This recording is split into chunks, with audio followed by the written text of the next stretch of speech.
We're calling the Clintonville Area Commission to order. Welcome. Thank you so much for attending. This meeting is being recorded, so be mindful that if you speak near the microphone, you might get picked up a little bit at this point for the rest of the evening. Before we dig in, I would just like to say a welcome to our newest commissioners, Greg Nutter for District 2, Paul Latta for District 1, and Drew Miller for District 9. We're so happy you're here. Congratulations on your elections. And before we dive into the approval of the agenda, we'll stand up and say the Pledge of Allegiance together. Officer Brown, would you like to lead? Yes. I pledge allegiance to the flag of the United States of America and to the republic for which it stands, one nation, under God, indivisible, with liberty and justice for all.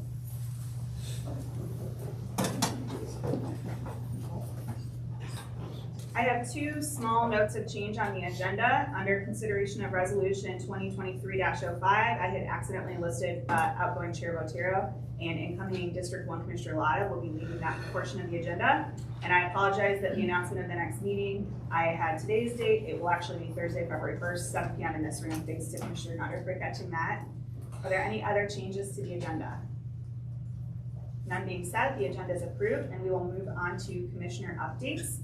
These are district updates. Are a great time for commissioners to share anything that they would like to from their volunteerism and from their communities. So we'll go ahead and start with Commissioner Moritz.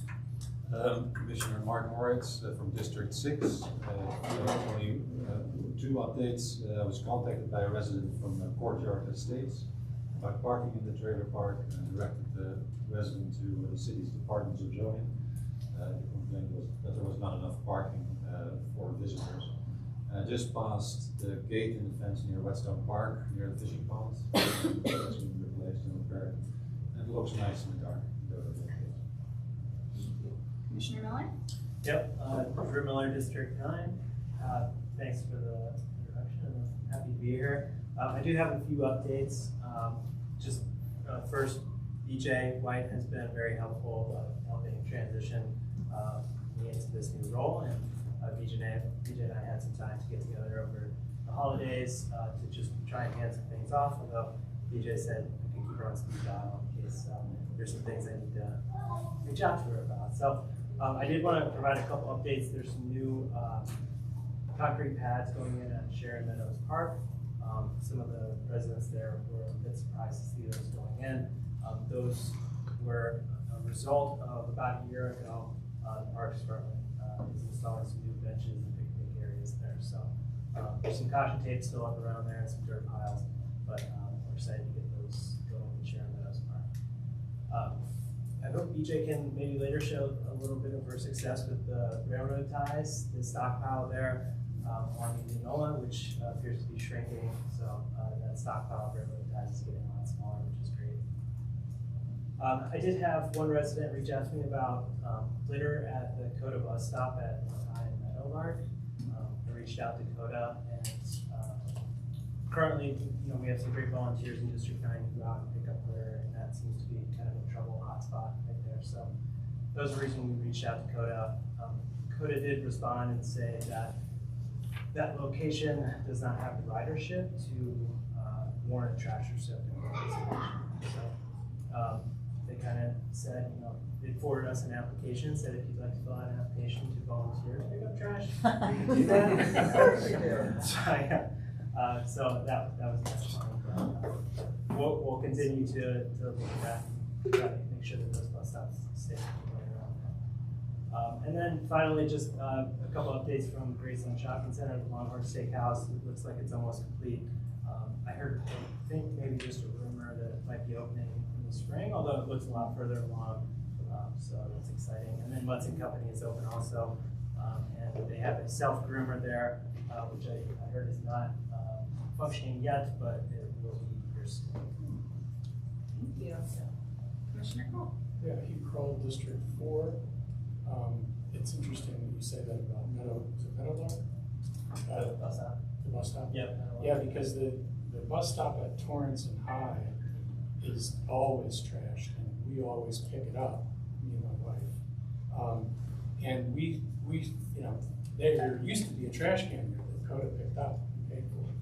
but they took them away. And I don't know why. I don't have any specific updates. Commissioner Hadley? Josh Lively, District 8, no updates this evening. Brittany Bolton, District 5. My only update is that we had a really great volunteer opportunity in this room in December with the Commissioner Task Force on Homelessness and Affordable Housing. We had lots of volunteers come out and bring hygiene kit essential items, and we were able to donate 136 hygiene kits to the CRC to distribute to folks who are unstably housed. So I did want to mention that Immaculate Conception's middle schoolers really turned out and put in a lot of time. They're Peace and Social Justice Club, so a big shout out to them, as well as Commissioner Wyman, Commissioner Nutter, Commissioner Kroll, and former Commissioner Motil. All were heavy donors to the effort, so thank you. Paul Lotta, District 1.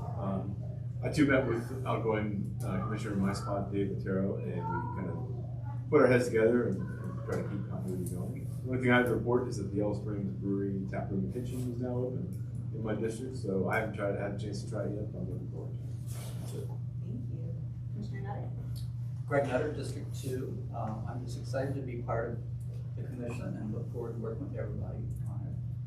I don't have a lot of things to report for District 2, other than the fact that we all know the news of the week that Rob Brown closed. But no notice, so we'll wait to see what happens there.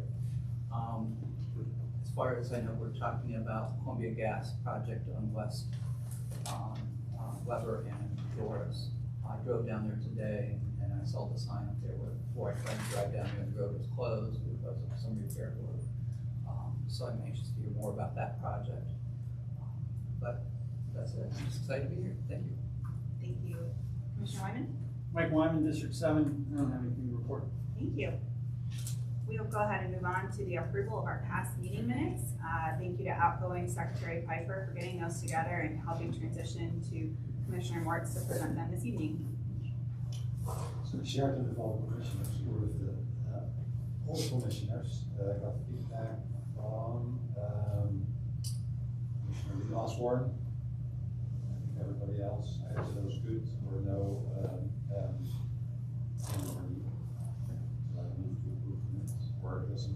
That's perfect. All those in favor say aye.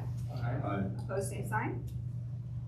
Thank you so much. The minutes are passed. And a point of personal privilege, I forgot to note that Commissioner Lee Osborne is excused absence tonight. She had a personal issue pop up. And with the minutes being approved, we'll go ahead and move on to the treasurer's report. Thank you to outgoing Commissioner White for helping set us up very, very well for Commissioner Kroll to give us an update this evening on that activity. Yeah, so in my capacity as interim treasurer, basically, BJ has been very helpful, and talking to Catherine Call, also at the Department of Neighborhoods, about how the new funding process is going to work.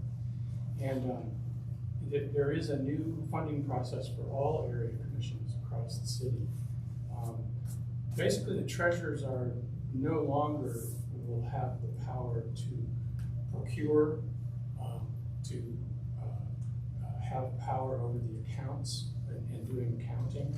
And there will no longer be an MOU with the city for the money, and there's no financial reporting either due from the treasurers.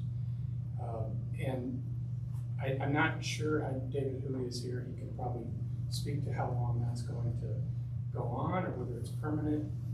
But for now, the treasurer role is rather gutted. There isn't really much for them to do. But in this interim period, I just did the basic stuff. You know, I ordered business cards and nameplates. They've got these nice paper ones here tonight, nameplates, and trying to figure out what to do with the Zoom account.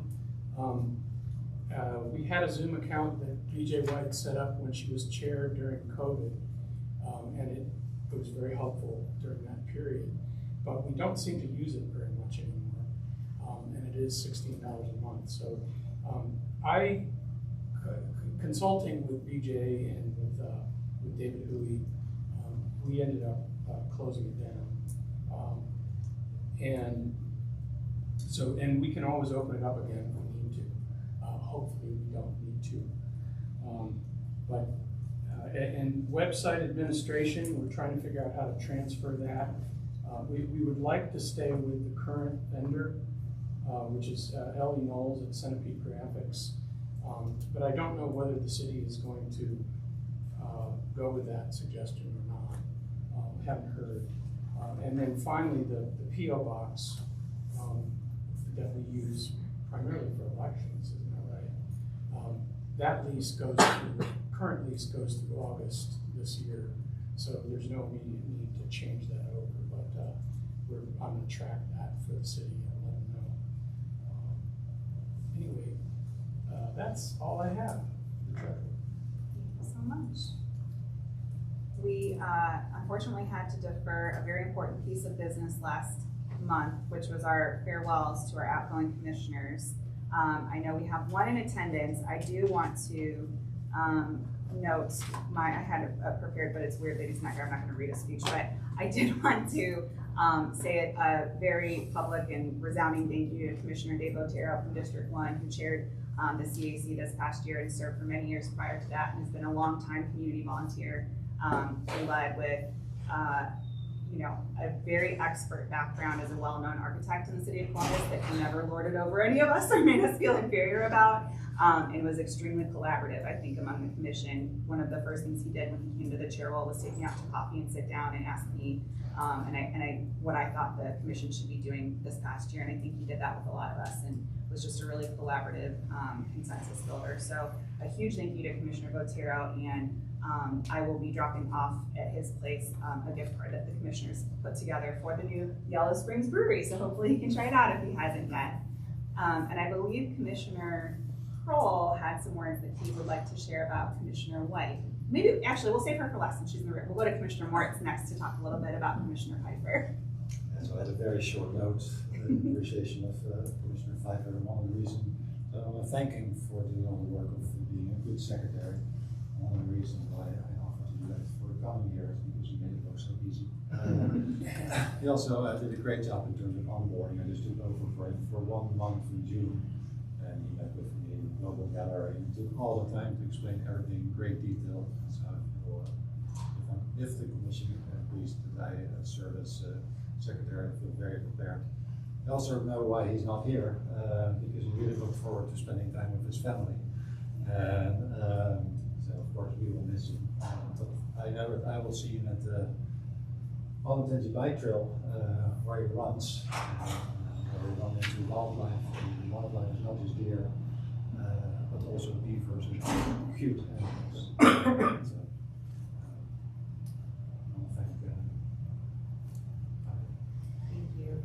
And we tried to go with the in-district theme, so we also pulled and got a gift card to Combustion Brewing. You'll notice themes. So I'll turn it over to Commissioner Kroll. Yeah, and I do have something written here. BJ, Yes. you have served your constituents and your community and this commission with wisdom, commitment, passion, and a fine sense of humor that has buoyed many a Clintonville area commission meeting. Speaking for your fellow commissioners, we value the insight and sense of fairness you have brought to our discussions. So BJ, thank you. We all look forward to seeing you out in the community and hopefully at future CAC meetings, continuing to be a strong advocate for Clintonville residents and businesses. Thank you. Thank you. A round of applause.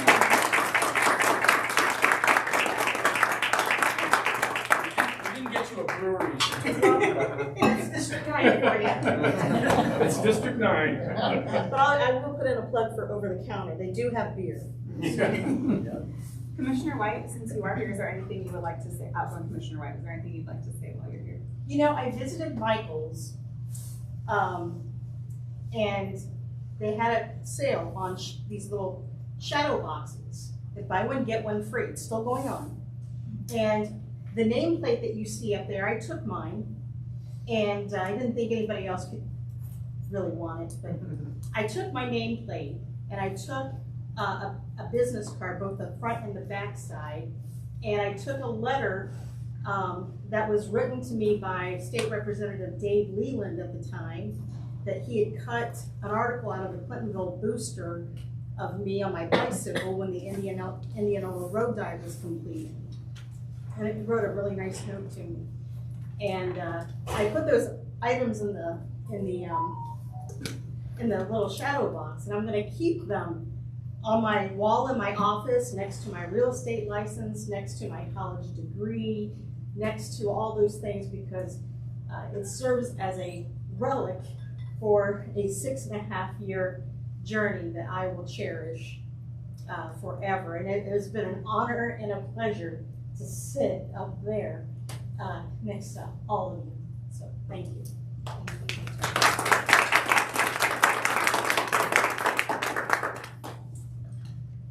With that, we will move on to our City of Columbus updates. I know David Huey is here from the Department of Neighborhoods. Did you want to share anything with us this evening, David? Yes, I have a few things. David Huey, good evening, audience members, commissioners. I'd also like to thank the outgoing commissioners, BJ, you guys all been great.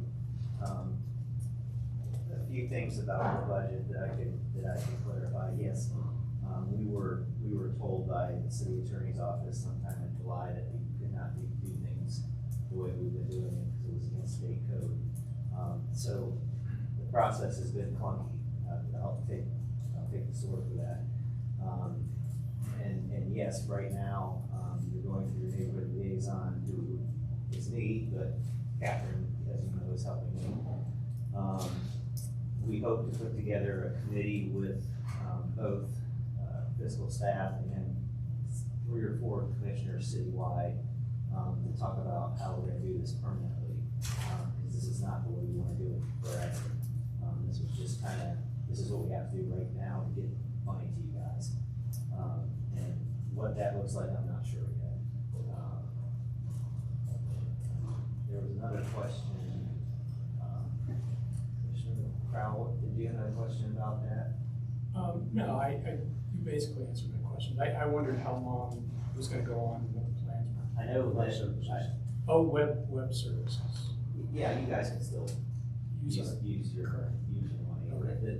The catch right now is that somewhere in the auditor treasurer's office, we cannot pay monthly bills through the P cards, so we have to pay year subscriptions up front, which has been a real challenge for Zoom. But our liaisons have found ways around it, where we can actually pay that for a year, but we can't do monthly because P cards aren't like credit cards. I don't know the financial ins and outs of that. But we hope to, by the end of the first quarter, we hope to have something to tell you guys, on a more permanent basis on how things are gonna go. We actually have a training, the 2024 Area Commission training schedule will come out sometime this month. And we have a fiscal training, in-person fiscal schedule, I think, April, May. We hope to talk to you guys about it. But yes, you do not have bank accounts, you don't have credit cards, you don't. We can certainly always find your liaison can find out what your balance is, how much you spent. But treasurers don't necessarily have access to that information. I don't know if that's going to change, but we will see. Thank you. Catherine wanted me to ask the 3 commissioners that asked for business cards, what information exactly they want on their cards, so you could email her so she can order those for you. And by the way, printing costs don't come out of your budget anymore. Our city print shop pays for that, or our department pays to report it through the city print shop, so that doesn't come out of your $2,500. And one other thing that came up in another area of commission that I wanted to bring up to you guys, because I know you do this, non-commissioners on subcommittees.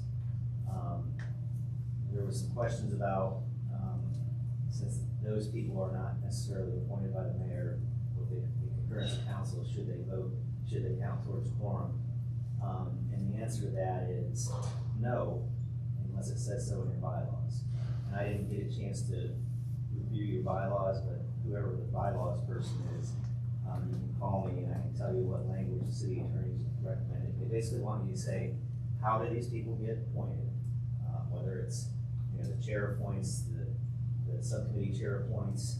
Secondly, it should say in your bylaws that they have the same voting rights as anybody else on the subcommittee. And they should count towards quorum. And I know you guys are looking at your bylaws, right now. We were reviewing them in advance of appointing our new committee members next month. There was a clerical error, I could just say this now, I was going to a little bit later on. There's a clerical error as a result of the elections timeline change. Our annual meeting used to be in the summer, so we would meet in July as the first meeting and elect our officers, and then we would have our committees appointed in August. So we failed to change that to January and February, so we were hoping that we could avoid a full 2 hearing bylaws process to make that clerical change, but now I'm wondering whether there's more to consider.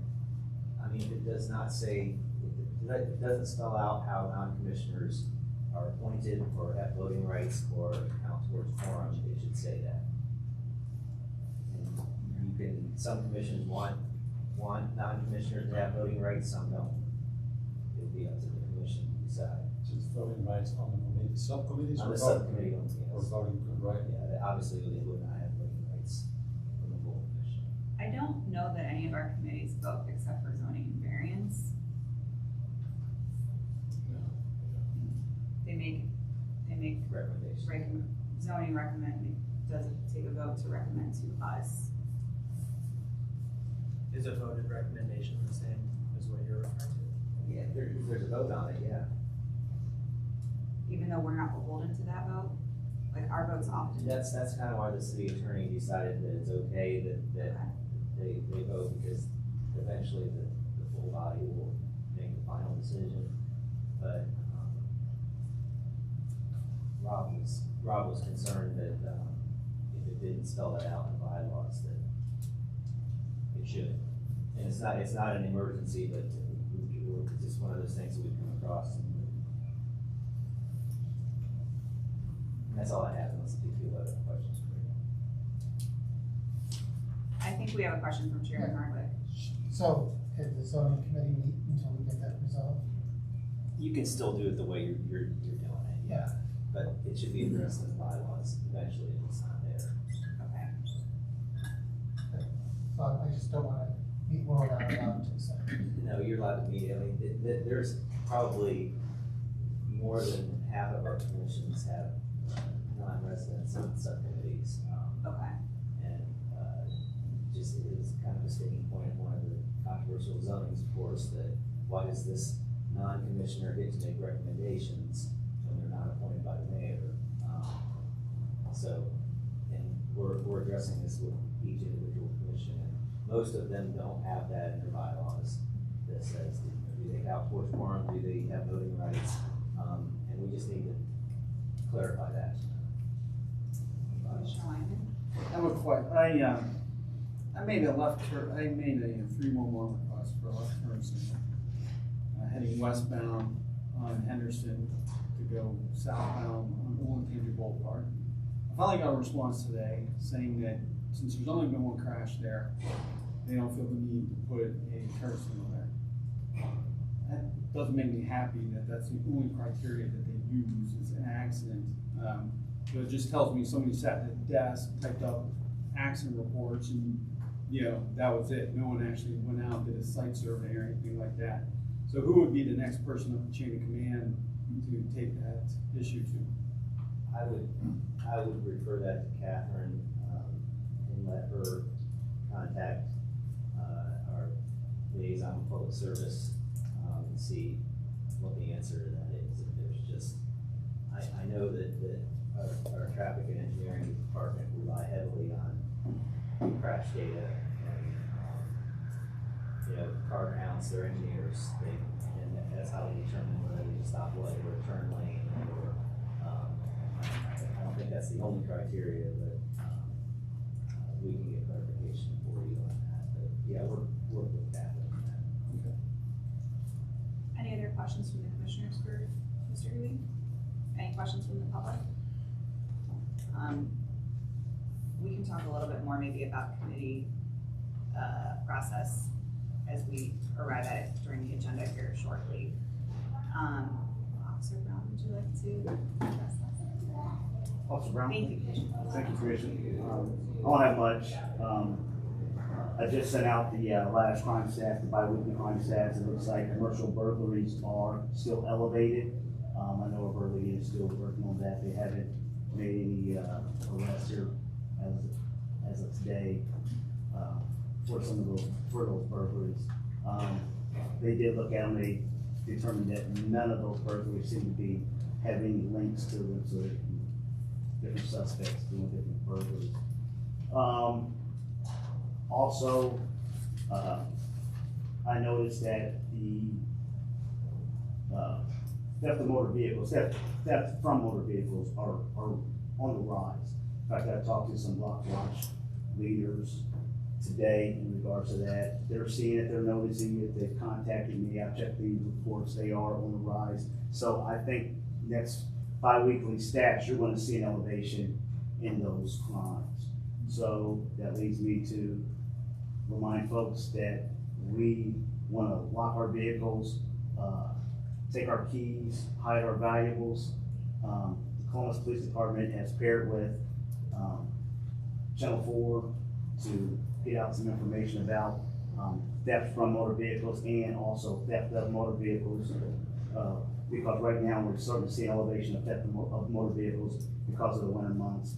People are warming their cars up, leaving them unlocked, they come back, they're stolen. We get a lot of them stolen in gas stations during this time of year, so we are got to push and pass out cards and to remind you to lock your vehicles and not warm them. That's pretty much it. Thank you. Any questions from commissioners? Any questions from the public? Thank you, officer. Yeah, please, Commissioner Moore. Is there also, so there's a monthly crime report, is there also a monthly report on accidents? I saw that there's a white cross near Henderson on the Tennessee River, and normally they're there when there's an accident and somebody died. So that made me think about, and I also saw a crash on High Street that looked severe. So you can also think of these traffic crashes as kind of violence. Is there also an opportunity to get a monthly report on those traffic crashes? I can check for you. Those are two different systems. Okay. So the reporting system for crimes, we enter those reports into a different system than our crash reports. So typically we will get some information regarding crashes, high crash intersections. I don't know how often those are. I'll have to get with our accident investigation unit because they typically deal with the crash reports on the fault in those crash reports. So I'll get with them and I'll get you the email. Thanks. Good luck. A lot of that has been taken over by the Ohio Department of Public Safety. Okay. So you can go into the Ohio Department of Public Safety and look at those accident reports as well.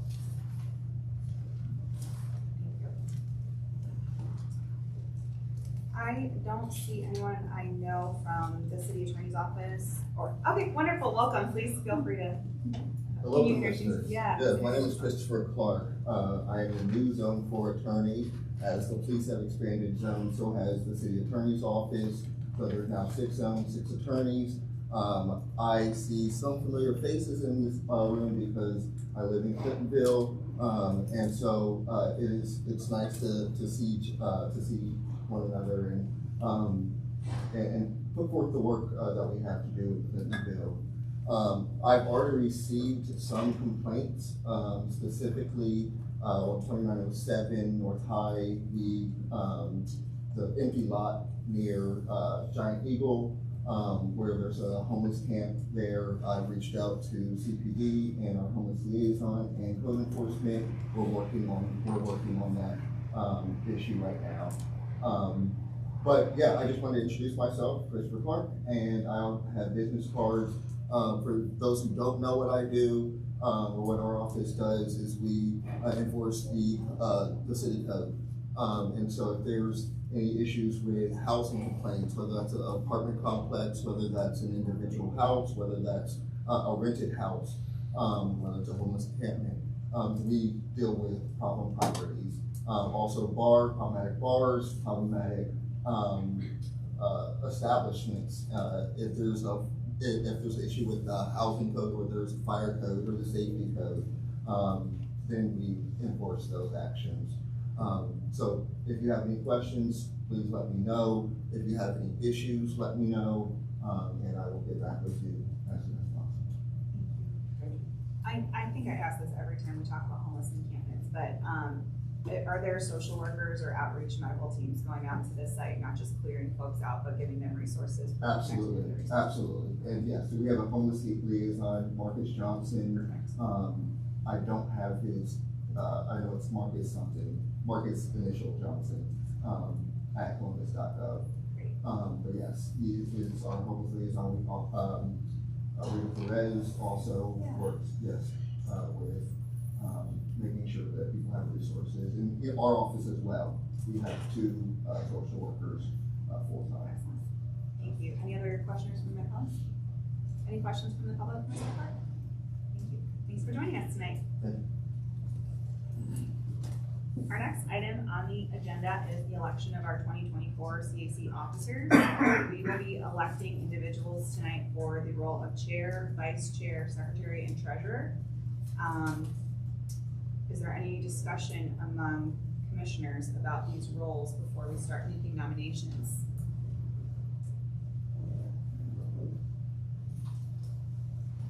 Are there any questions from the public about the process? Seeing no questions, I would love to start with the role of secretary. And I would love to nominate Commissioner Moritz to be our 2024 secretary, if there is a second. I'll second. We'll go around and do a voice roll call for the votes, I think. We'll start with Commissioner Moritz. Would you like to vote on your own appointment? I do. Commissioner Miller? Yes. Commissioner Kroll? Yes. Commissioner Hiley? Yes. I'm a yes. Commissioner Latta? Yes. Commissioner Nutter? Yes. Commissioner Wyman? Yes. Congratulations, Commissioner Moritz. Thank you for joining us as secretary this year. We will now move on to the role of treasurer. Is there anyone who would like to make a motion? I would like to start by nominating Commissioner Miller. If there's a second. What? Second. Wonderful. Are we prepared to vote? Commissioner Moritz? Yes. Commissioner Miller? Yes. Thank you. Commissioner Kroll? Yes. Commissioner Hiley? Yes. I'm obviously a yes. Commissioner Latta? Yes. Commissioner Nutter? Yes. Commissioner Wyman? Yes. Moving on to congratulations, Commissioner Miller. Sounds like an exciting role. Lucky dog. I didn't realize we were seated this way, but we will next move on to our vice chair role. I would like personally to nominate Commissioner Kroll. I think he has done an excellent job of shepherding us through this transition period. He attends all of the extra things that we do, and participates actively in all of our meetings and community events. So I would wholeheartedly love to nominate Commissioner Kroll for that role. Is there a second? Second. Fantastic. Commissioner, any discussion? Commissioner Moritz? Yes. Commissioner Miller? Yes. Commissioner Kroll? Yes. Commissioner Hiley? Yes. I'm a yes. Commissioner Latta? Yes. Commissioner Nutter? Yes. Commissioner Wyman? Yes. And finally, we have our chair position. And I would like to nominate, is there any discussion? I would like to nominate our current vice chair, Brittany Bolton, to be the chairperson for 2020. Do I have a second? I'll second it. Thank you. Commissioner Moritz? Yes. Commissioner Miller? Yes. Commissioner Kroll? Yes. Commissioner Hiley? Yes. Yes. Commissioner Latta? Yes. Commissioner Nutter? Yes. Commissioner Wyman? Yes. All right, we have our new slate. Commissioner Moritz is secretary, Commissioner Miller is treasurer, Commissioner Kroll is vice chair, and I will be chair. Thank you, everybody, for helping us get that sorted.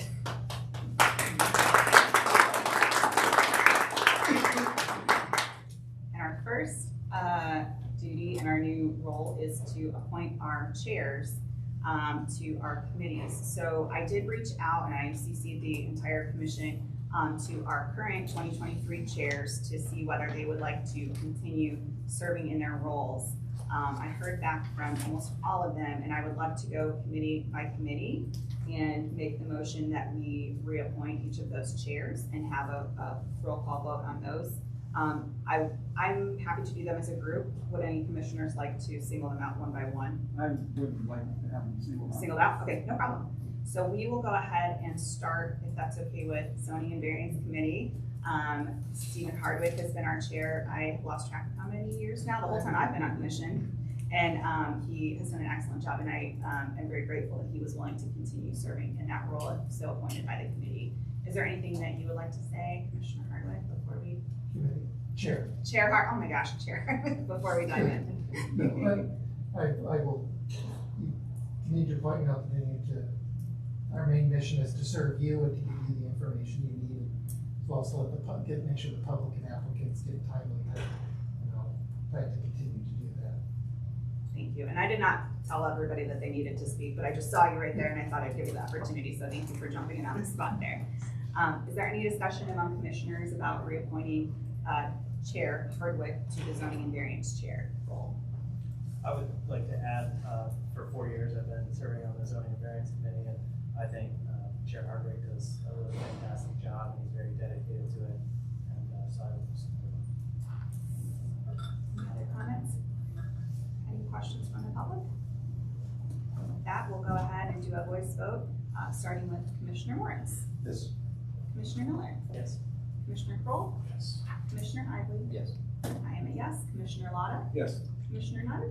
Commissioner Wyman. Yes. And with that, Chair Hardwick will be our 2024 zoning chair. Thank you. Congratulations. Next up is our Planning and Development Committee. Eliza Pendexter began her role chairing that committee last year. She has a background, I believe, in urban planning, having previously worked with the city, and has done a great job sharing the work that they've done with the commission. And she would like to continue serving in that role as well. I was pleased to hear.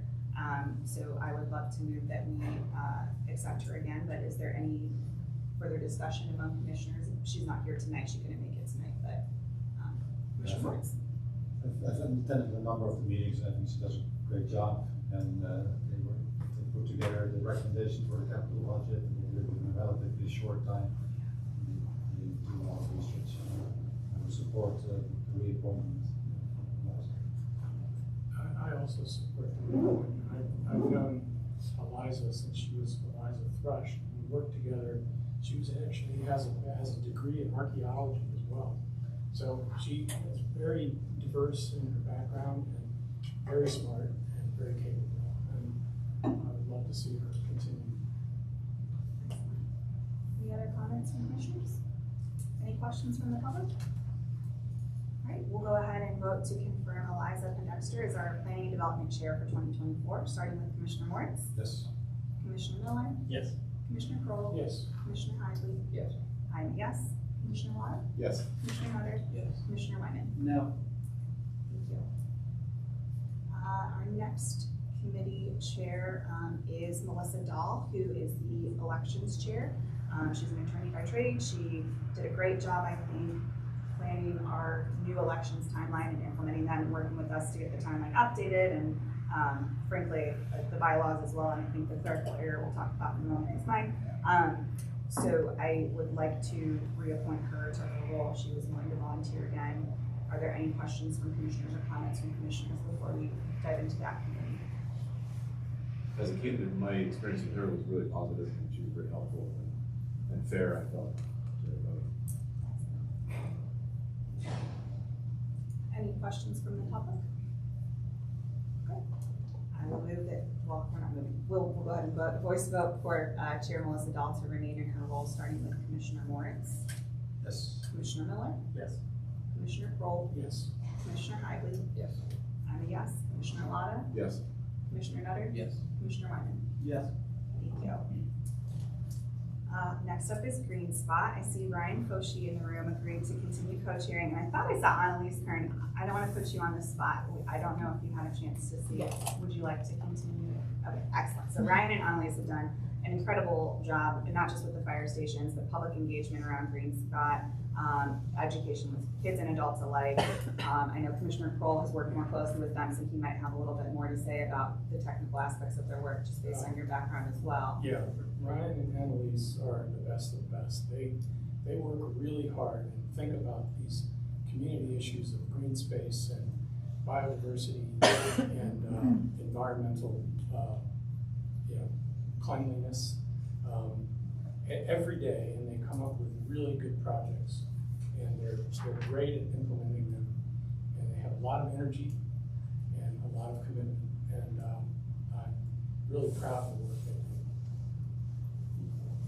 Any other comments from commissioners? Yeah, Commissioner Wyman. This is an indictment on the individuals, but I continue to wonder why Green Spot needs to be a committee. I don't see a reason why it needs to be a committee. They already have a parent organization, from what I understand. So I think that's something that we need to revisit soon.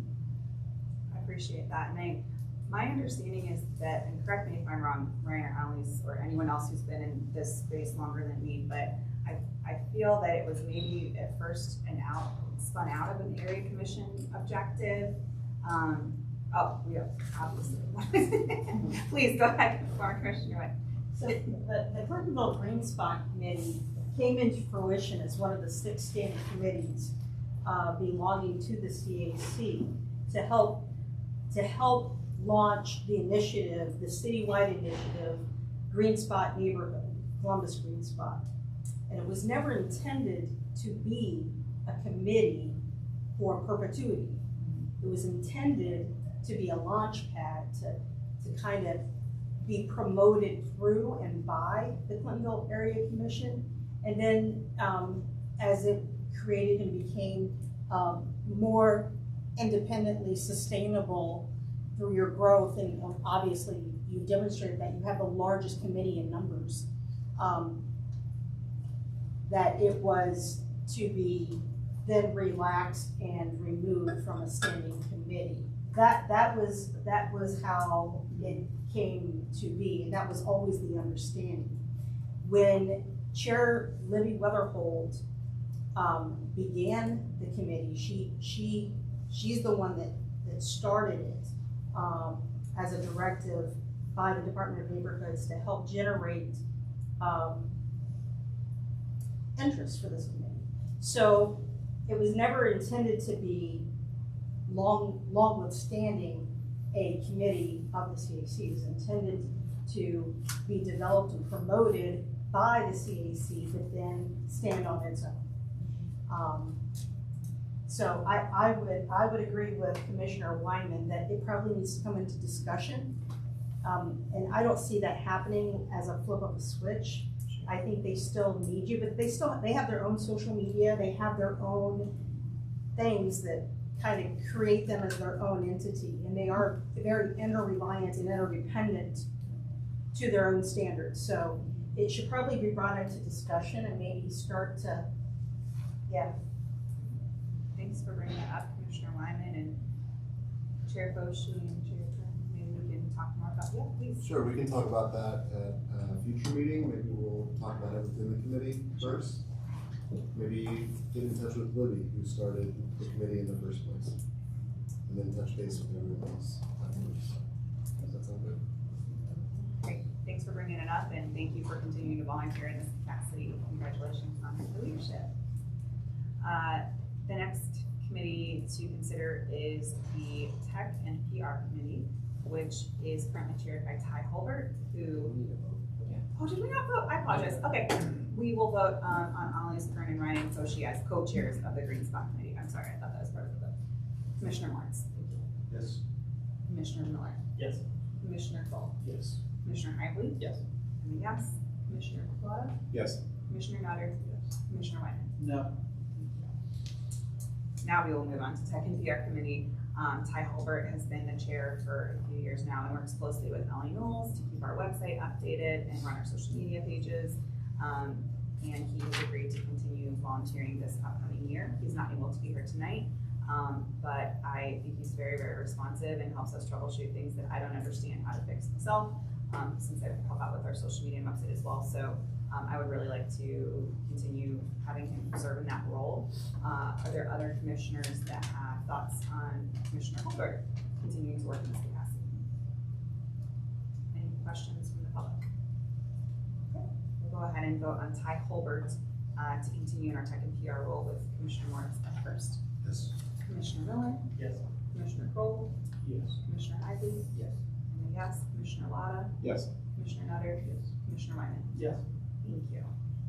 I will note that our Historic Buildings Committee still exists. It has not had a chair for this past year, but that is an opportunity for further engagement if there is a community member who would like to focus more on that area. For the committee process moving forward, what we have done the past few years and what our bylaws indicate is that we will spend the next month promoting the opportunity to volunteer on the committees. And then the chairs of each various committee will submit their distinct rosters to the commission to vote at the February meeting. So we will create a graphic that will go on social media pages, but the chairs are encouraged to reach out to their committee members and any other interested community folks as soon as possible. The commissioners are encouraged to reach out to neighbors if they know folks who want to engage more in the commission and connect them to the chairs. And the plan would be to vote at the February meeting. I would like to open up for discussion. Do we want to consider examining the bylaws language around the zoning and variance committee, non-CAC commissioner members that Mr. Hui brought up during his city update? Because if we're going to make a substantive bylaws change, we need to hear it today and again next month in order to vote.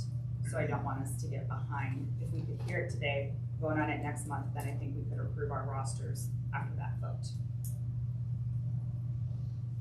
Does anybody see flaw in that plan?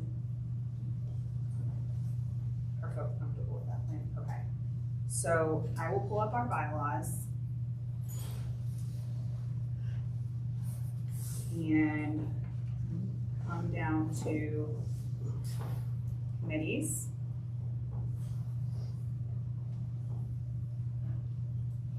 Can everybody see this okay? Just not us.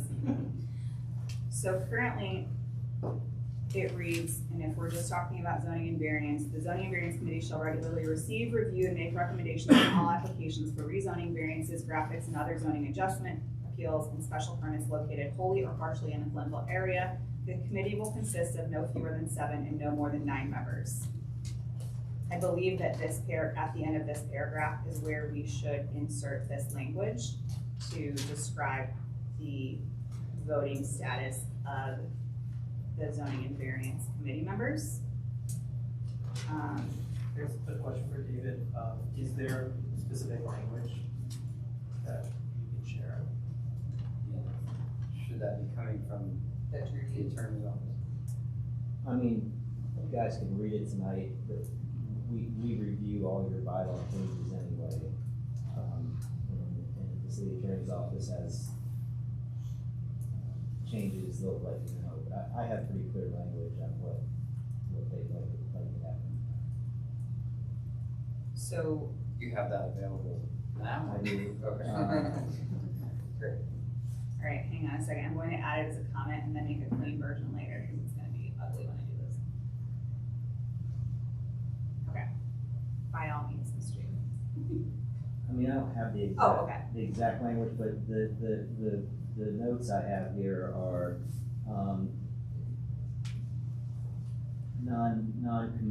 non-commissioned members to subcommittees. It should spell out, how they're appointed. Like, are they appointed by the chairperson of the commission or the chairperson of the, subcommittee? And secondly, this is kind of clear language, once non-commissioner is appointed, they shall have the same voting rights as regular commissioners. And they shall count towards quorum for the subcommittee.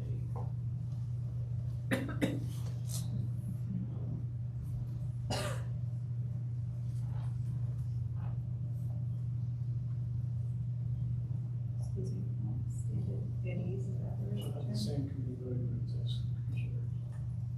Or I think as, it's non-voting members, non-commission. And I think I would leave it up to you guys as far as spelling out how non-commissioners are appointed to subcommittees. Is it, I would say it's either the chair of the commission or the chair of the subcommittee. That's already in the. That's in, Our full commission approves all of our committees. Okay, then you got pretty much what you need to add. Okay, so I'll read out loud what I just added as a comment. Non-commissioner, zoning and variance committee members are identified by the chairperson, by the zoning and variance chairperson. And approved by the full area commission by an annual vote. Once appointed, non-commissioned members of the zoning and variance committee shall have the same committee voting rights as any commissioners appointed, and all committee members will be included in a quorum count at zoning, I'm gonna specify, variance committee meetings. Any comments on that? Do commissioners feel that's accurately reflecting the intent of what we're trying to be in line with? Any questions from the public? Oh, Commissioner Moore, go ahead.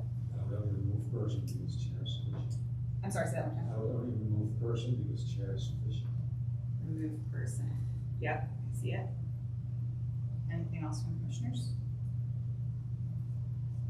Question from the public? Comment from the public? Is there a precursor to that that says how the candidates arrived to it? So is there something that says that any person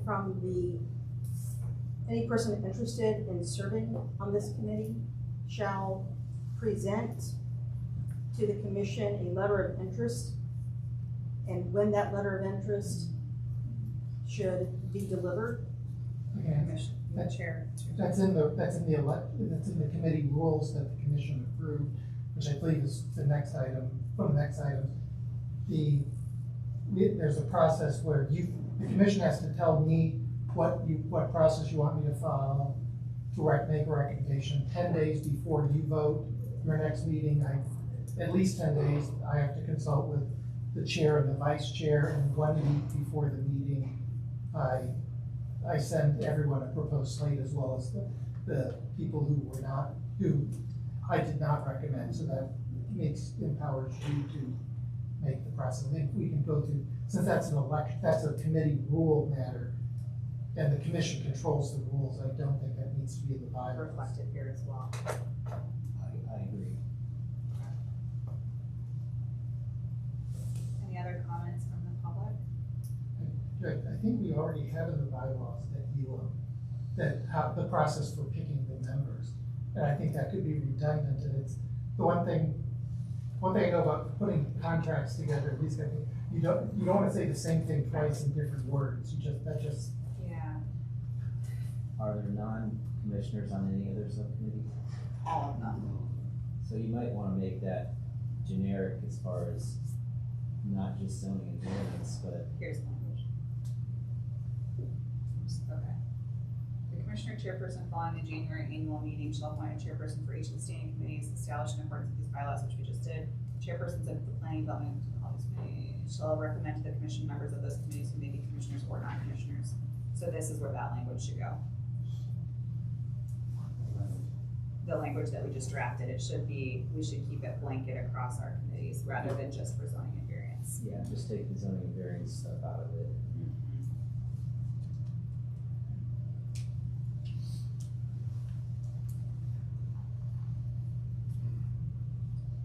Sorry, this is painful, but this is the only way to prove a comment in PDF.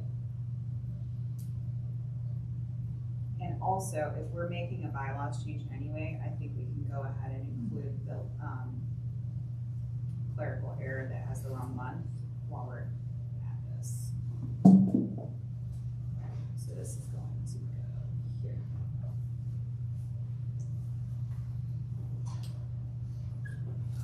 Appointments to the standing committee shall be for the period of 1 year until the next August regular meeting.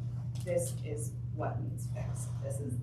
This should be February rather. So it should be appointments to the standing committees shall be for the period of 1 year until the next, I would say next February. That way it gives time for each commission to set their chairs each year. Does that work for the rest of the commissions? Any questions from the public on that timeline?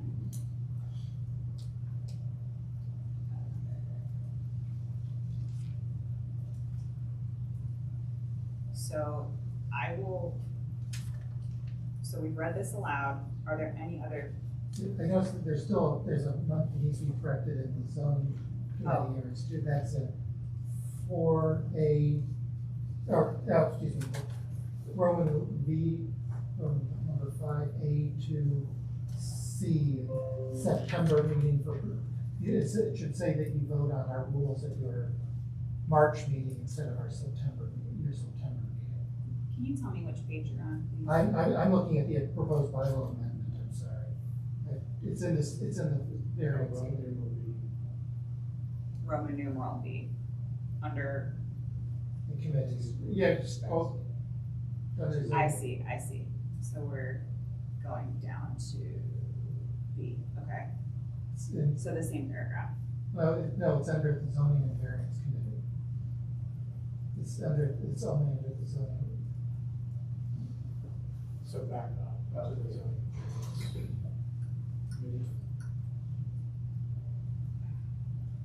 You don't have the whole C is gone. I thought we put in. Which one are you? How many? I thought that you voted on this last. It says the zoning and variance committee shall propose for consideration by the commission at its September meeting rules that describe the procedures by which which the committee will be conducted. Committee's business will be conducted. The rules shall include a public process by which the committee chairperson shall recommend new members to the commission chairperson.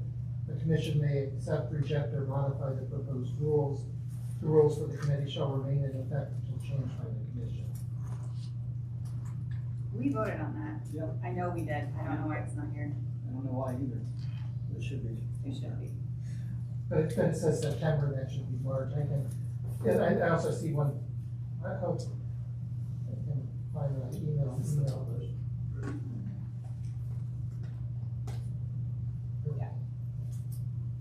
If you can email that to me, I will incorporate that with the other changes we just made, and I will bring a clean copy to be approved at our February meeting. Does that process flow for everybody? Are there any more questions from the public on this process? Are there any other bylaws, scrutiny, actions that need to happen? Okay. We will present, I'll circulate a clean version over email and bring it to the next meeting. Fantastic. Any other discussion of the process for promoting committee volunteerism? I think that I will note, I think this happened last year, that we made this vote during our January meeting, and the turnaround was so quick that we couldn't quite promote it in the spotlight as a monthly paper, as our only local paper, and I think that is probably something we should try to, we could create the promotion graphic at the end of this calendar year and start promoting. Even if we don't have the chairs yet, we can say, submit your interest in volunteering to a committee to the Clintonville Area Commission listserv. So I would just like to note, if maybe we could include that in the minutes, Commissioner Moritz, just so that we're not missing an opportunity to promote more broadly across the community. If we could give that information to the spotlight in December, it might be willing to publish. Great.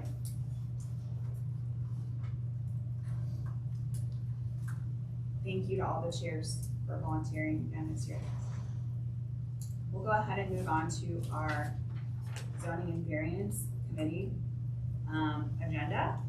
Chair Hardwick brought forth a demolition permit. Yeah. I think it's just one thing I need from under that previous deadline is for you direction on how to do the selection process. And so Chair Bolton and I at least give a proposal that consistent with the rules is it says 10 days, at least 10 days after consult, and 10 days is a Monday. And so my suggestion is to tell people the deadline is the previous the Saturday, 2 days before that, and we can consult. That gives us 2 days to consult. What is the date? The date is, I have it here, the date would be, we have to consult no later than January 22nd. 22nd. And that's a Monday, the 22nd. On the 25th, I have to send you by our rules the proposed slate. So I would suggest Saturday, the 20th is the deadline for people to send to me a short bio and a statement of interest. And to clarify, this is specific to zoning and variance because they have their own committee rules. This is not for all our committees. Right, but that's, in our committee rules, it says we follow what you tell us to do. Right, so do we want to tell you To that do that. yeah.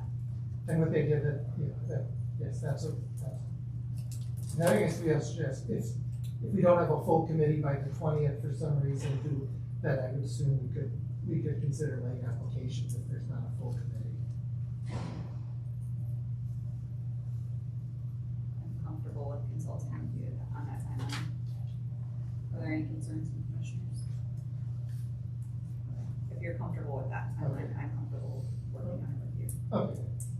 And so we just have to plan, the three of us need to consult, it says consult, so I guess we could do it via email, could do it by phone, but we'll have to figure out whatever you feel is best. Thank you.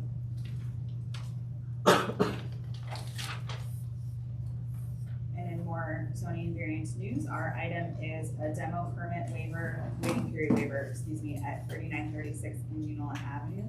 Chair Hardwick. Yes, this I think may have been the shortest meeting I've ever had. I think if you go to our YouTube channel, it was less than 5 minutes total. This is a demolition permit for the Graham School. It's not for the school itself, but for one of their buildings. You went by and looked at it, it's an old box building.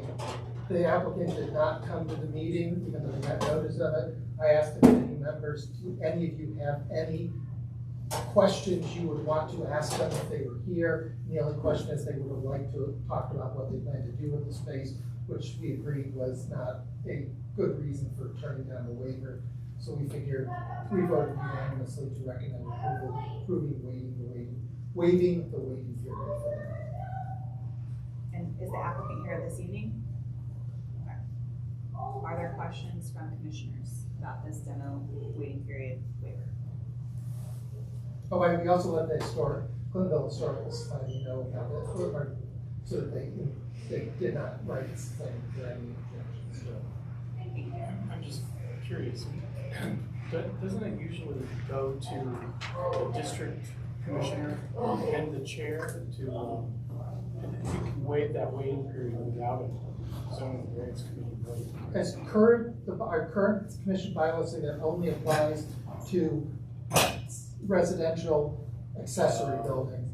The commission at some point may want to look at whether it's even allowed, the city would allow a broader bypass, because again, I think that if we didn't have all this other bylaw stuff going on, one thing I'd ask you, the commissioners, to think about is how much input do you want on this? What sort of checks and balances do you want?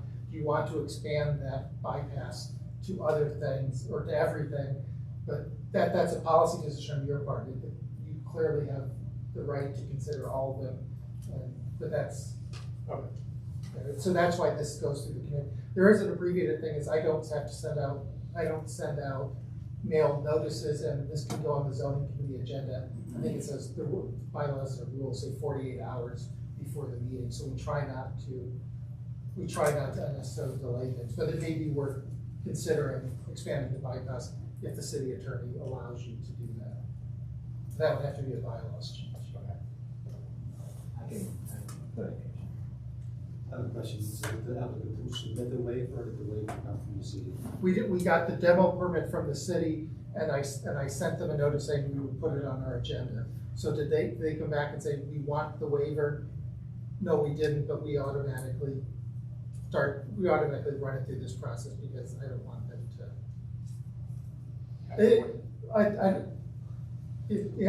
Unless they tell us they don't want it. that's the way, and I can, again, we can change that default and say that we have to have put in the bylaws, we have to have an affirmative request for the waiver of the waiting period. Yeah. Why would they not want the waiver?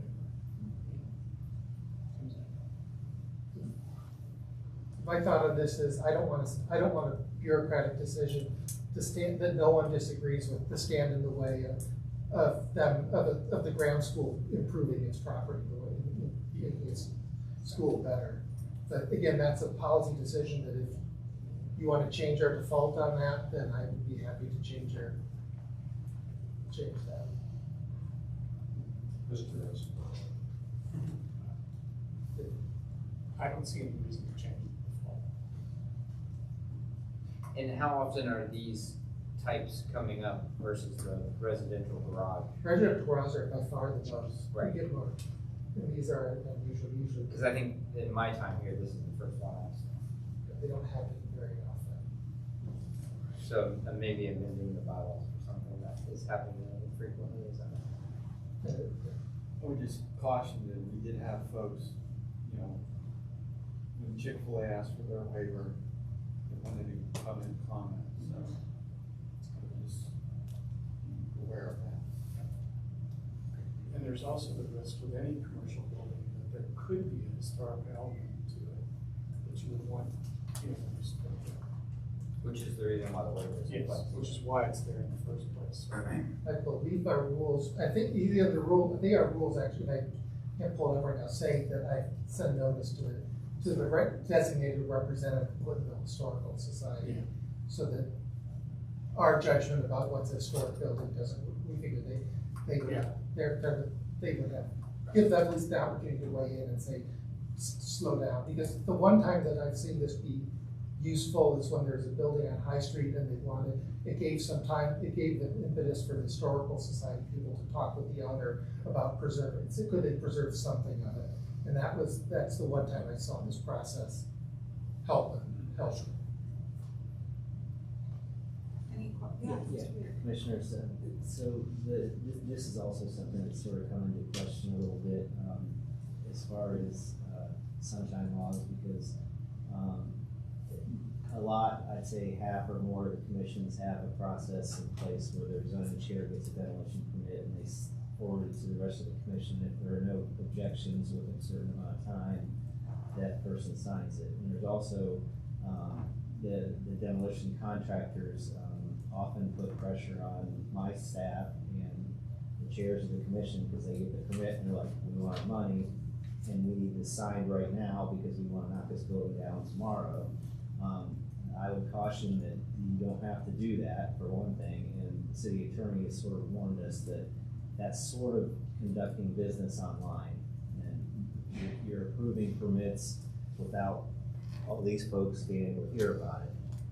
So I would get away from, approving residential or commercial, without it coming before the full commission, no matter what the demolition contractor is bothering you, that they need to do this next week. That's what the 60 days is there for. The city attorney's office specifically approved our process for residential garages. Okay. They if we don't go to the full commission, it doesn't get distributed to the commission. I would let me run that by our current city attorney and see what he says. We did run it. We did not start this without talking to that office. I think it was one of your current. I think it's. I'm trying to remember. It's one of the people who's been there for a long time. Rob is your current city attorney. I'd have to look. It was one of the top civil people. I think it wouldn't hurt. Yeah, I mean, if they're suggesting a change, then. No, actually, no. Their city attorney sets the rules for us. If they say that this is wrong, then that's just the way it is, and we live with it. I speak with him almost every day, so I will ask him tomorrow. And I'll ask him to send an email to Brittany on what he thinks about this. Thank you. So for purposes of this evening, this specific commercial demo permit, do commissioners have any additional questions for the chair as the applicant is not here? Does the public have any questions for the chair as the applicant is not present? Yeah, please. Just out of curiosity, what's the current use of the building? It Is it a looks like, storage building or? I couldn't tell, I went and looked at it, it's clearly they're using it for something, but I don't know It's whether a concrete block class, building? whether, it could be an accessory building, it could be using it as like trailer, like some school use trailers, I don't know what their plans are. Okay, just out of curiosity. But it, yeah, it looked from the outside like it's being used. We're prepared to vote. Commissioner Moritz. Yes. Commissioner Miller. Yes. Commissioner Kroll. Yes. Commissioner Hively. Yes. I'm also a yes. Commissioner Lotta. Yes. Commissioner Nutter. Yes. Commissioner Wyman. Yes. Thank you. With that, it is approved. We have, I believe in the room, Eric Wagner from NCIL. Are you present to discuss the Whetstone lighting budget request? Okay, we did have someone submit, Heather submitted it to me for this. Okay, we will defer that and perhaps they will arrive later in the agenda. Commissioner Lotta, if you wouldn't mind presenting resolution. It was labeled 2023-05. If we take action today, it'll be 2024-01. That outgoing Chair Botero had brought up before the committee earlier this winter. Oh, you've already updated it to 2024-01. Of course you have. Thank you. Or maybe Commissioner Botero did that. Commissioner Botero did, yeah, and then he emailed me and asked me to read it. Thank you. So resolution 2024-01, requesting the city to pursue a plan to solicit proposals for redevelopment of the city-owned property at 3500 and 3568-70 Indianola Avenue. Whereas the Clintonville Area Commission wishes to see effective reinvestment and redevelopment, especially along the existing mixed-use commercial corridors, including Indianola Avenue. Whereas the commission is grateful for the work of the Department of Public Utilities, including the Division of Power and the Division of Water, and appreciate their service to the city. Whereas the existing city facilities at 3500 and 3568 Indianola do not realize the full potential of the site, of the location or the site.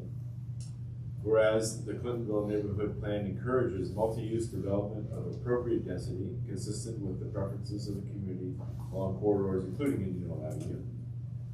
Whereas the city's ownership of the property provides leverage to influence the quality, character, and civic contribution of a possible redevelopment, but only if the city exercises that influence in an intentional manner. Whereas none of the existing buildings were purpose-built for the division of electricity or water, but purchased secondhand with limited remodeling to accommodate their new uses.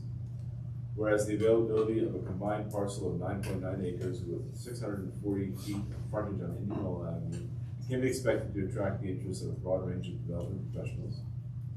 Whereas the competitive nature of a structured offering could, encourage adjacent redevelopment, either as combined collateral or follow-on projects, acting as a catalytic project to realize the intent of the Clintonville Neighborhood Plan.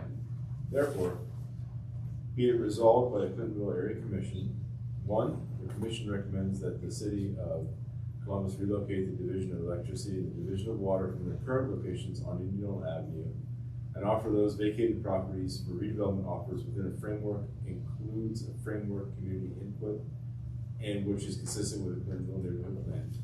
2, the Commission considers that the relocation of the offices and operations of the Division of Power and Water to other areas of Columbus will act to encourage redevelopment and stabilization in those areas which may be struggling to attract reinvestment. Is there any discussion among commissioners about this resolution? Yeah, Commissioner Wyman, please. I remain opposed to this resolution. I think it's arrogant for us to say that the city should have to move the entire department out of our area. When past commissioners actually lobbied for this, brings in a diverse workforce of blue-collar workers, union blue-collar workers who can frequent Wylands, Gattos, and all the neighboring businesses. I see it as economic engine for that area. And for us to sit there and say that you know, the comment that was made because it's a blighted building, you know, just because we don't like the look of it, that it needs to go. That it wasn't purpose-built, you know, that doesn't speak to the investment that the city has made in those facilities over the years. It just smacks me of arrogance to say that we can, you know, tell them to redevelop these buildings, and that they need to consult with us on what needs to go in there. I think that's just fiscally irresponsible and arrogant, and it just smacks me of elitist NIMBYism. So I would hope that my fellow commissioners would join me in that, and keep those folks working there and coming into our communities. We don't know how many of these folks actually live in our community to bike and walk to those facilities. I mean, centrally located. I've seen what has happened when, you know, Columbus City Schools bought ECOT all the way on the far south end of the city, and everyone has to commute down there for trainings and things like that. You know, I think it's a very valuable piece of our community to keep in our community. Any other comments from commissioners about this proposal? I have a comment. Yeah, Sorry. please. I guess my question is, and I noticed it came up a while ago when this was first proposed and stuff, and I wondered where the motivation for this resolution is coming from. Because in the committees and in planning development, this wasn't even addressed. Okay. There were other things about the plan, about biking, about corridors and those kind of things. This wasn't even addressed, so I don't understand why this is coming up as a resolution. What's motivating it? Okay, and if it's the commission that's coming up with it, or if it's a committee that's coming up with it, it's one other thing, but it's coming up from somebody's motivation because of desire, or whether they have plans or have contacts for making plans for that property. It'd be like somebody going to Wylands and say, you know, we want this for something else, you need to move, okay? And those people, you know, that work here, that, as he says, may live in this community, and I thought part of the neighborhood plan was to work where you live, okay? And so this is going totally against that whole premise. So I'm opposed to it as well. I have thoughts too. In general, redevelopment of the site, I think, would be something to think about for the future. You know, and maybe this gets changed where if the city decides at some point in the future that they need a modern warehouse somewhere else, then what happens to this site? And this perhaps could give some control over what could happen to it, rather than that just being used for something else. Maybe it is an opportunity for redevelopment. Rather than asking the city to relocate, to say that in the event that you do relocate. That's my thought on that. It's not like the buildings are empty, sitting there, and they're actually occupied and used by business. So I don't see the purpose to it at this point. Any other, yeah, please, Commissioner. Yep, so I'm not too familiar with the background of it, or the motivation, or the feasibility. I do agree with both of your points, and I certainly see Commissioner Lada's point as well, and I'm wondering if, you know, if there's another mechanism that could be arranged with the city in the form of an agreement where there could be some sort of right of first option or something, if in the event the city ultimately decides to relocate. But I don't understand the feasibility or the motivation either, so Any other comments from our commissioners? Any comments from the public about this proposal? I'm just curious, when we say redevelopment, what's the intention behind that? I know you said earlier, this is your first meeting. Would you mind saying your name and the street you live on? Sorry, Christina Fuderich, East North Broadway. Thank you. Yeah, okay, thank you. Yeah, and I think, you know, based on my read of this resolution, it could be quite vague. I think it's meant to be kept open so that. That causes me concern as well.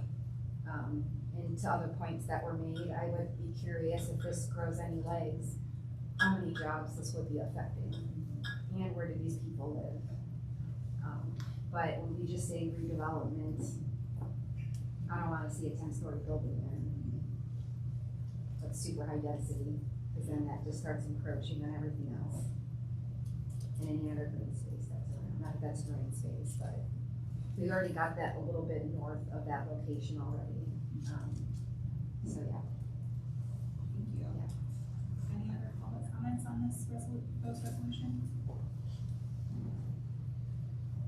Is there a motion to approve the resolution? I'll make a motion to table. Motion to table?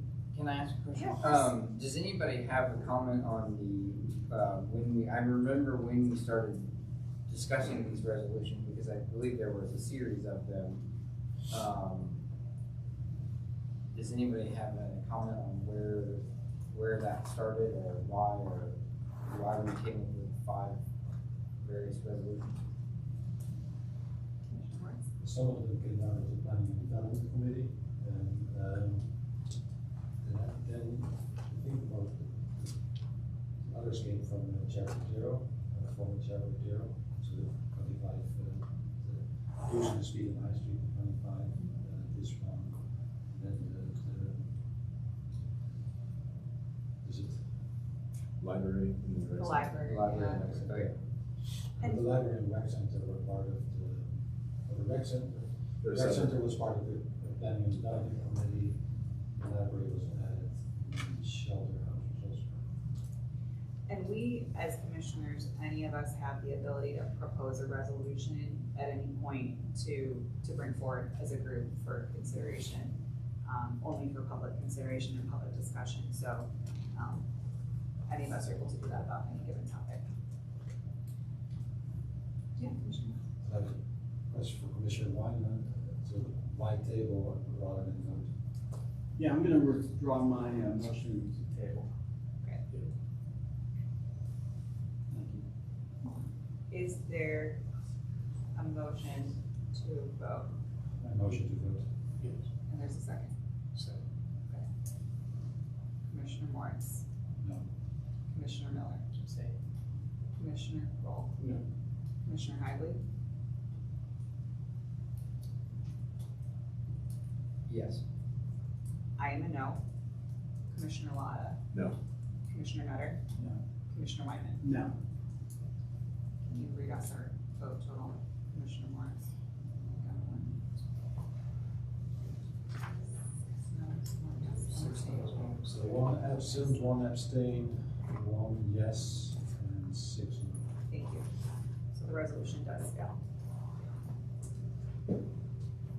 Our next agenda item tonight is a presentation from Columbia Gas. We have Melissa Thompson here as the Director of Regulatory Policy. And I believe Daniel Mooney, the Construction Inspector as well. Thanks, you were here last time, right? Thanks for joining us again. So welcome back. Just to remind everybody, this is an informational presentation. We are not voting on anything tonight. Luca brought forth, I'm gonna butcher his last name, but Luca brought forth, yes, the slides last month about the proposed projects at Weber and High, Weber and Horace and Tony Eastbound. So I will open up the floor to Ms. Thompson. Thank you very much. Thanks for joining us. Good evening, everybody. My name is Melissa Thompson, and I'm with Columbia Gas, and I apologize if I talk a little bit. I am on antibiotics, just finished day 10, so, and I'm COVID negative. So, well, good evening, everyone. I'm with Columbia, as I said. Daniel Miller is here along with Ellen Mackey, and we're here just to take information and feedback on our project. We know that over the last, as you mentioned, Luke has come to the commission meeting. As you mentioned, Commissioner Nutter is in District 2. We are building a pipeline, and that pipeline is part of a larger project by which we're trying to meet some federal compliance requirements. That's why we're building the pipeline. That pipeline has 2 district regulator stations, essentially 2 stations by which we regulate that pipeline. And those regulator stations, what we've been working with the community and why we're here tonight, as well as 2 informational meetings coming up that Luca will be back to be hosting on January 16th and January 18th. We're taking feedback from the community on the aesthetics of those district regulator stations. We know that over several meetings that we've had with the community, that there's been concern about what is the look of the station, what will it look like, what will the fencing look like, right? What are you gonna see as you're passing by a station? Our group has been trying to take that feedback and also respond to things that we can do for the public, so aesthetics that we can do. I know that right now Luca, he is out of town on vacation. I know that he's engaging a landscape architect to look at that 20-foot setback distance and what we can do there from a landscaping perspective, so it provides a little bit of that green space and what that book will look like. I know that we're looking at fencing options right now. We do have some regulations on what the fencing can be. So for example, fencing cannot be flammable, which makes sense because we're playing natural gas. But for us, we're trying to find something that looks aesthetically with matching the neighborhood aesthetic, but also something that we can safely install for what we have to do for our pipeline. So we didn't want to bypass an opportunity to engage with you all. I am definitely not an expert, but what we want to do is have an opportunity just to hear from you. If you've got thoughts, feedback, color scheme you care about, favorite shrubbery, we just want to take your input. And like I also want to mention at this meeting, we have 2 additional opportunities on January 16th and 18th. So this isn't your last opportunity, and there's ways to find this online as well. So I didn't want to go into a fancy presentation, but wanted to let you all know that we're here to answer questions and take your feedback tonight. And also from the commissioners. Yeah, no, that's the perfect kind of recap of where we were last month. Are the January 16th and 18th presentations on Zoom or virtual, or are they in person, do you know? That's an excellent question. I think they're in person. Yeah. You gotta get acknowledged. Good. Okay. I believe they're in person. Where? That's an excellent question. I don't know. They're here. They're here. Thank you. Okay. Because we would like to promote them on social media for Absolutely. the area commission as well, so. Are they? Do we have time? Yeah, that's my next question. 6 o'clock. 6. 6 or 7:30. I think we already did post a one-pager in a lot of the neighborhood discussion groups, so it's probably on there, but I'll post a reminder as well. All right. Yeah, please. I have a couple questions. Yeah. Um, I'll do my best. If you can't answer them too, I'm sure the future meeting would be a good place too. I had heard that the terminology for this project is that a lot of this is federally mandated. Can you explain which portions are federally mandated and which are not? Absolutely. So this pipeline is part of what's known as, it's under the PHMSA, the Pipeline Hazardous Materials Safety Administration rules called the Mega Rule. The Mega Rule requires us to, for certain types of pipelines, if they were built during a certain time frame, and these pipelines were built in the 60s, we're required to update and replace these pipelines because of their condition. And we're required to do that not just for this pipeline within Clintonville, but we have actually about 41 miles here in Combs that we're going to have to replace to meet that rule. And that replacement has to be done by 2035. So the Mega Rule, if you just Google PHMSA Mega Rule, you'll see a whole, I'm sure you'll see some summaries out there on what that Mega Rule requires, but essentially we have to replace the pipeline because of that. Okay. That one I can answer. Okay. Just 2 more. What's the feasibility of installing a new pipe where they don't exist? So we actually abandon our pipelines in place. And part of that is a federal requirement where for people who didn't know, we actually purge gas lines. We then fill them with air and we cap them. And so what we'll be doing is putting a pipeline in places where we can, close to the old pipeline, places where we can't, just because right-of-ways are crowded. Underground space is being taken up by a lot of things, your sewer, your water, things like that. So we're putting a pipeline where we can physically, and we try not to deviate too far from our existing line because it's interconnected with existing pipelines today. And then just, sorry, my last question. So Columbia gets is seeking variances, and part of the role of the zoning variance committee is to understand what the hardship is. Now, I understand this is a federally mandated project, which I'm sure carries a lot of weight. But I think it is important for the committee and the commission to grant variances to understand what the hardships are. So far, I haven't heard Columbia Gas explain those. And I'm not asking you to explain those tonight, but I think in future meetings, especially when we do seek a vote, that it's important to clarify these.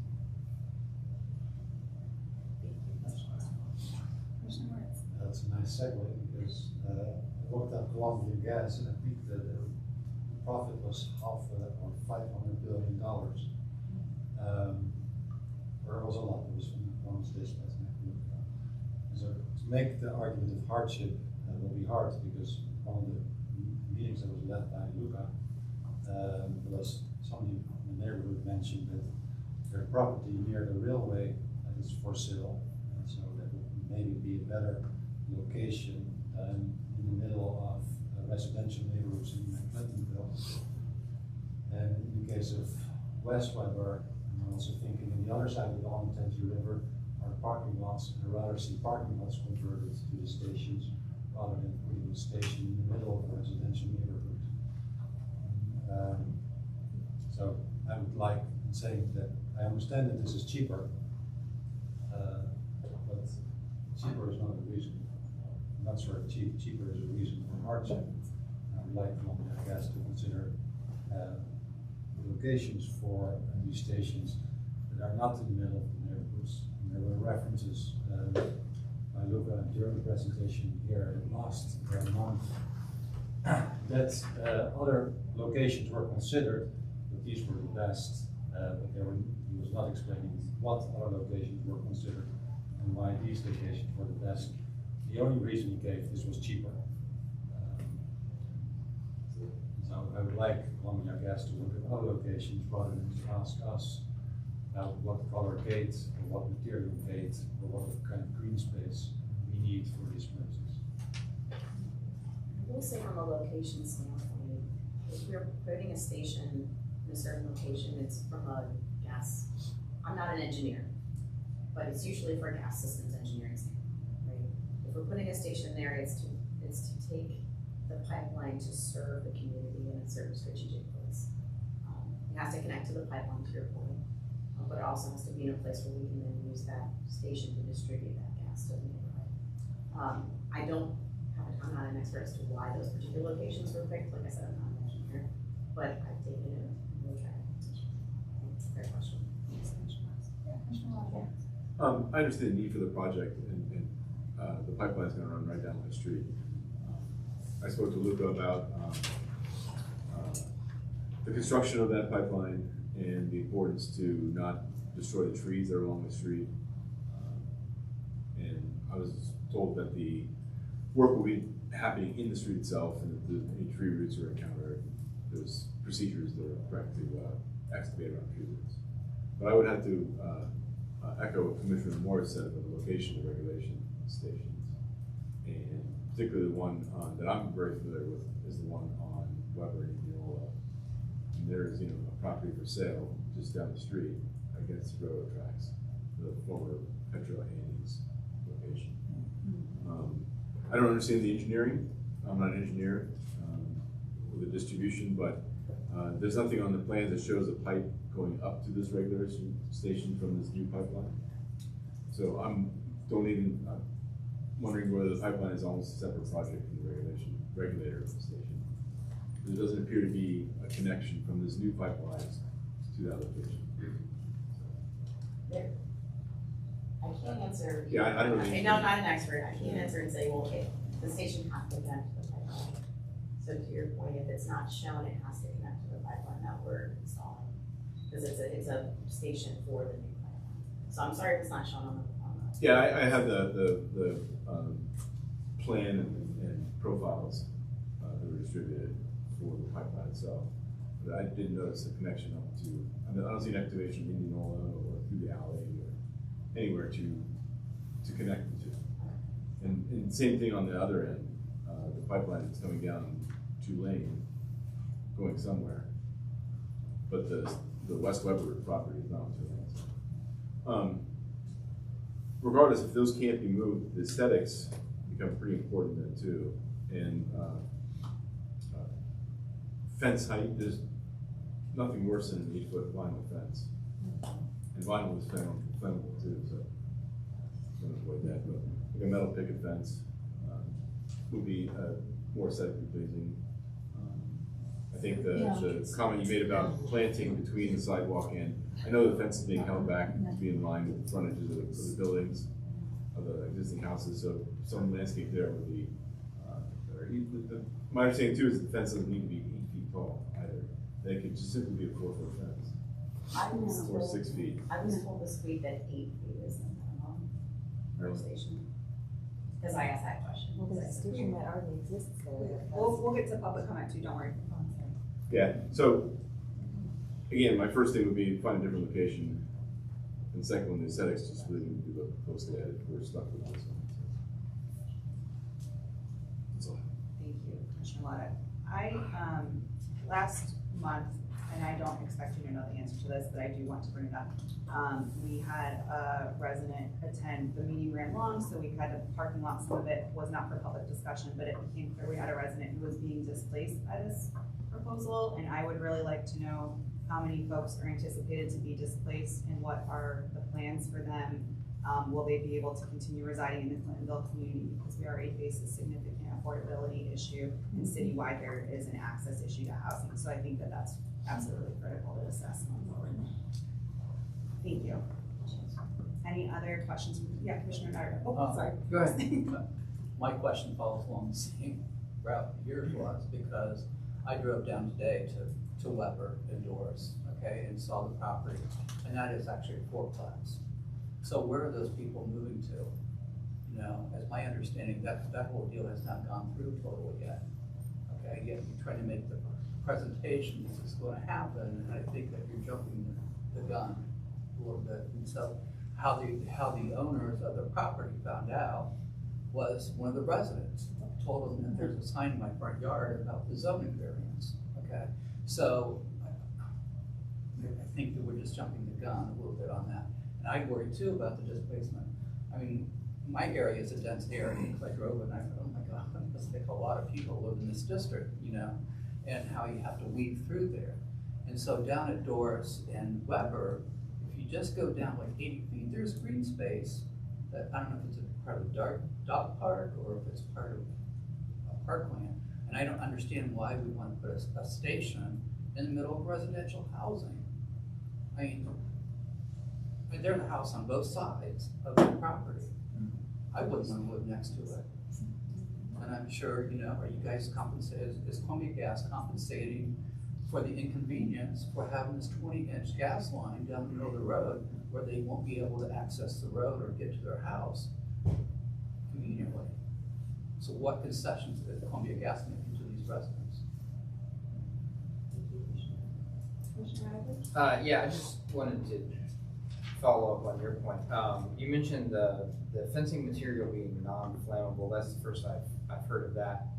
Can you tell us what that list of materials is? So one of the fencing that we're looking at is metal with a protective coating on it. I know that it's currently something that we're trying to get ready for. 16 meeting is something that we can present to the community, but I don't know a lot of details on it. It's a fair question. Yeah, One that we're I was just looking at curious if is- there was anything other than that. I do have one more comment. So these regulatory stations, gas stations, are there other places in the city that are already up and running like that that we could look at? Or is Clintonville the first one? Are we the guinea pigs? No, currently in Central Ohio, there's over 800 regulator stations. There's 15 regulator stations in the Clintonville district currently operating. They're all over the place. We actually had a map in the presentation that Luca had that didn't want to go out throughout the community. There's 15 in Clintonville alone. I mean, are they in Bexley? Are they in Burlington? They're in all those. What do they look like? It varies. It varies depending on when they were installed, what the rules of the governing municipality were at the time. And they're in the middle of residential areas? Yes. It might be nice to just know the location of like the most recent one that was completed. Yeah, I'd like to go check it out. Because isn't there one at the Weber and Indianola? That's one of the ones that is in questions here. Yeah. I want to make sure we have a chance to get to public comment. Are there any more commissioner comments or questions before we transition? Sorry, I have one more question. The pipe that's running down 2-lane, will there be individual feeders off that pipe to serve houses, or is this transporting gas from one regulator to the other? It's the latter. Yeah, the gas line was replaced, about 7 years ago for the service lines to each other on our street. And that's what we consider, like, to your point, if we did the services and probably replaced the main. Part of a different program. We'll go ahead and move to public comment. If you could just raise your hand and we'll do name and street and then go ahead with your question, sir. Larry Nelson on East Weber. Is that setback, you say 20 feet, is that from the road or the sidewalk? That would make a big difference. That's an excellent question. I don't know. I just know it's 20, I believe it's 20, I don't want to speak out of turn. I just know that it's 20 feet.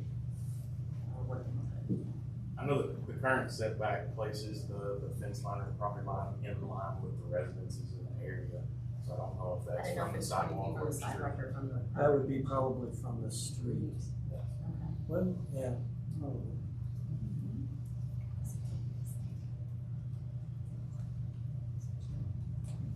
Is that your full question, sir? Just asking a question. Pardon me? Did that answer your question? I Yes, said sorry. answer forthcoming. Okay. BJ? BJ White, 391 Meadowlark Lane. I have a question, and I was here last month's meeting for Luca's presentation. And it did run a little bit long, so I didn't have the opportunity to ask this question, but I was curious to learn if the area that the gas pipeline that is currently on the Ohio State School for the Deaf, that is west of Indianola, north of Morse Road. It is on state property. However, it is adjacent to Indian Summer subdivision, which is in District 9. I'm curious to learn if that was omitted from the conversation because it wasn't on City of Columbus property and not subject to this commission's purview. Could you please look into that and email my commissioner at cacdistrict9@gmail.com? That'd be awesome. And I want to repeat the question back to make sure I got it correct. Was the question about the pipeline? There is a pipeline there. Okay. And it's a sprawling 15-acre vacant land that the urban white-tailed deer love to graze on. And I'm just curious to learn if that was just omitted from the map because it's on state of Ohio property and not City of Columbus limits. And if that was just like, oh, well, this isn't really part of the conversation to have with the CAC, so we'll just, that's on state of Ohio, so we'll just mix that. So, if, I don't think that's on the road. I don't think that's. okay, I don't think it's, all right, I just wanna make sure because. I'm taking, like, so I was like, I wanna make sure I'm correct. Oh, no, Yeah, I don't- I just wanna be yeah. sure, and again. I don't think it's on the route, because it doesn't sound familiar. Okay, good. Dan, would you agree with that? Yeah, I agree. Thank you. Thank you. Sorry, no, it's a fair question, I wanna make sure I answered. Yeah, please. Sure, so Carrie Lindsay, I'm on West Weber. We have put together just a community group for us to talk about the aesthetics of the site that most affects West Weber. So we will bring that to the meetings on January 16th. I do want to know if there are going to be people there other than Luca, who is not an engineer or someone who is familiar with regulations. I think the gentleman over there is more informed about that sort of thing because we're putting together ideas and we need to know what can be done. So if we're fighting some sort of regulation, we'd like to know about that instead of hearing, oh, well, what do you want it to look like and that sort of thing, because if we're gonna get, you know, if we're gonna be SOL, we need to know. We need to know what's possible. Any other questions from the public for Columbia Gas? I was just gonna reconfirm the meetings are on Thursday, January 18th, here 6 to 7:30 in person, and then Tuesday, January 16th, 6 to 7:30 here, so both are here. But one is for East Weber primarily and one is for West, is that correct? Yes, yeah. We've got one more question from the public. Yeah, Mitchell Lindsay, also on West Weber. I just want to stress the reason we are forming a small group of neighbors is because the options, the default options that have been presented us from Columbia Gas look like they'd be fine in a urban or a more suburban or a rural setting. But we don't live in a suburban or a rural setting. We are in a very dense area. Our neighborhood is 100 years old. There's a certain aesthetic that needs to be met in order for this to fit into the neighborhood. So the ideas that we're trying to come up with are to essentially mask the fact that it's a gas regulator station. One of the conversations I had with Luca, he said, what can we do to make this fit into your neighborhood? And it's a hard question to answer because if you take out housing, you need to replace it with something that looks like housing for it to fit at the end of the day. So we need to have conversations around that. The other concern we have is we live on West Weber. There's a wildlife corridor with the river, the wetlands, the park at the end of our street. There's a lot of green space, and this needs to be fitting for that wildlife that we have and that we cherish. So we're coming up with ideas for lighting, for landscaping, for potential use of the frontage in front of the fence. There's a lot of space that could be used to help the wildlife in our area if it's used correctly.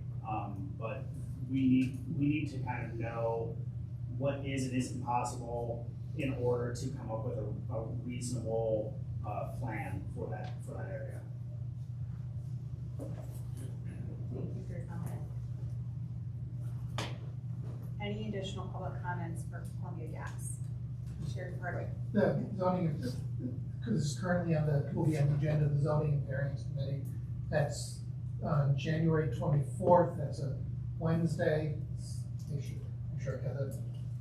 Yep. January 24th. It's a Wednesday. We always 7 p.m. Clinton Heights Lutheran Church. Right now, it's the second item on the agenda. But we've asked. I think the church is going to give us the sanctuary, so we'll have plenty of space for people.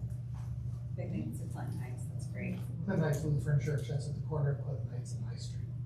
And there will be notices on CAC's Facebook and webpage about all of these meetings. Thank you. Thank you so much for coming tonight. Thank you for your comments and questions, I appreciate it. Thank you. Could I just add to that, East Weber, we also feel the same way. We want it to fit in our neighborhood. Our house is going to be 100 years old. Well, it is this year. So, and most of them are right around there. So we would like, we care about our neighborhood too. I know it's a busy street and people tend to look at it as well. But no, we care about our neighborhood too, and we want it to look nice. And we're just going to be a house away from it.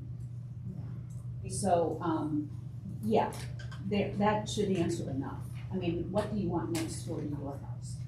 Yeah, that's a great question. Thank you. Oh, could you say your name for the minute? Sue Nelson, 490 East Weber. Thank you. Thank you so much. Thank you to the Columbia Gas team for coming back out.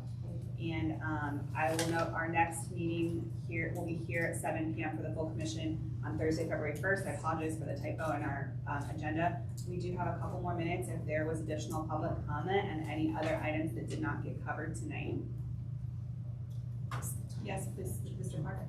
Yeah, so just want to point of clarification. Zach Klein is the city attorney, elected city attorney. Rob Tobias is a general counsel with the city attorney's office. I'm Christopher Clark. I also am a city attorney, but not the city attorney. So just want to make that point of clarification for Lots everyone. of talk of city attorneys. Thank you. Did you have another announcement? Yes, I double checked. It was on the email was from Steve Dunbar, who's the zone section chief. Wednesday, June 14th, 2017, 10:09 a.m. Where he said this fits with city code. So Your records retention is incredible. But that's, Gmail has plenty of protection. That's great, thank you. Any additional comments from commissioners? Okay, with that, our meeting is adjourned. If you could help put chairs back, that would be greatly appreciated.